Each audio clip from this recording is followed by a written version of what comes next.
If you've been following a lot of content online, particularly in fitness, there's been a lot of content creators that basically started adding rotation into training, which I think is excellent. I've been doing that for the last probably 8 years and maybe longer, 10 years, really focusing on the zone of apposition so I can rotate better, so I can walk better. My goal is not to be the strongest anymore. My goal is not to be a powerlifter. My goal is to be muscular and still move well. So the rotation stuff everybody's adding is wonderful. That's been neglected in strength and conditioning for a long time. The thing very few people talk about is what you have to do in order to unlock that rotation and be able to rotate. Now, certain body types like myself that are a wider body are not going to rotate as well as somebody who's a narrow body, somebody who's narrow. Your wide receiver types, they tend to rotate much better. They tend to run faster at top end. Guys like me, more like, offensive lineman type builds, pullbacks, power athletes, we tend to be more straight ahead dragster type people. That doesn't mean you can't rotate. You're probably just not going to naturally be able to rotate as well. Okay.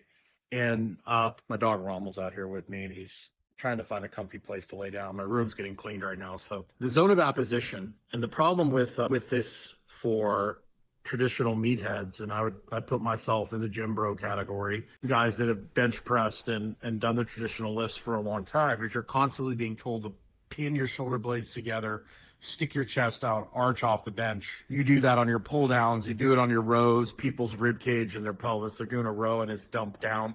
Push-ups, they're doing that and their pelvis is dumped, their rib cage is flared.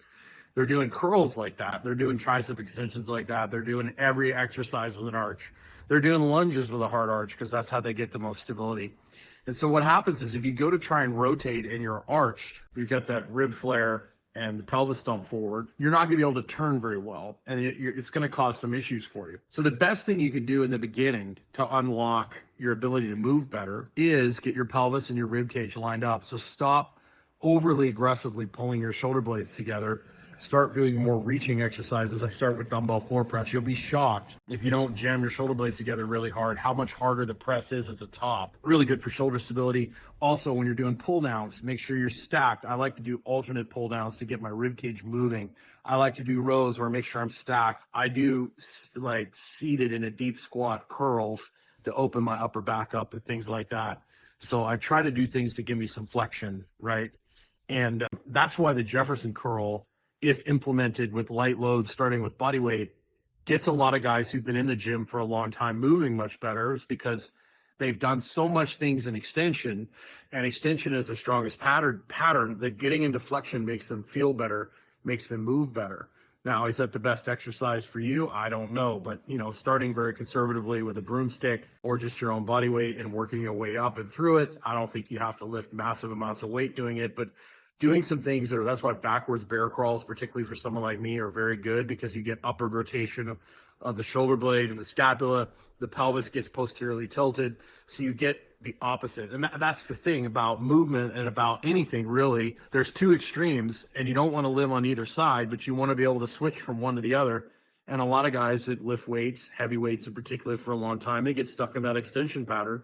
Now, there's some different patterns, like skinnier people, narrower people have a different kind of presentation that we'll get into maybe on another video, but this is the main one for guys that are really extended. So what I've done is, if I do deadlift, I maybe deadlift like once a month just for fun. I'll use a trap bar. It's easier for me to keep in a good position, to keep my rib cage stacked. I do things like pull throughs that my hands are in between my leg, or in between my legs, so I can't arch. I make sure I let my dumbbells drift a little forward when I lunge so that I'm not arching. I'm doing a lot of seated cable pull downs. I'm doing a lot of seated rows to stack my pelvis and my rib cage. I'm making sure I've got that good zone opposition on push-ups. I make sure I'm reaching on the push-up. I'm doing a lot of bear crawls, backwards in particular. I do a lot of downward dog push-ups. I don't squat with a regular bar anymore. There's no safety bars here. I haven't found any yet, but I will use like squat machines, like hack squat, or a squat machine that you can put on your shoulders, so I'm able to keep myself stacked. There's no reason for me to pull my shoulder blades aggressively together anymore. So those are some of the things that I've done to get my rib cage in a better position, or my pelvis in a better position, so I'm not driving that hard arch like so many guys have done for so many years, and it affects your ability to move, it affects your ability to to go through the gait cycle, to turn, because that's essentially what walking is hips turning one way, upper body turning the opposite way, switching back and forth. And if all you've done is extended really hard and lifted really heavy things for a long time, you're going to lose the ability to do that. So that's some easy ways to restore that zone of apposition. And then when you do go to get your rotational stuff in, you're going to have a much easier time doing rotational stuff and offset stuff. So there's a few thoughts for you. I hope you're doing well today.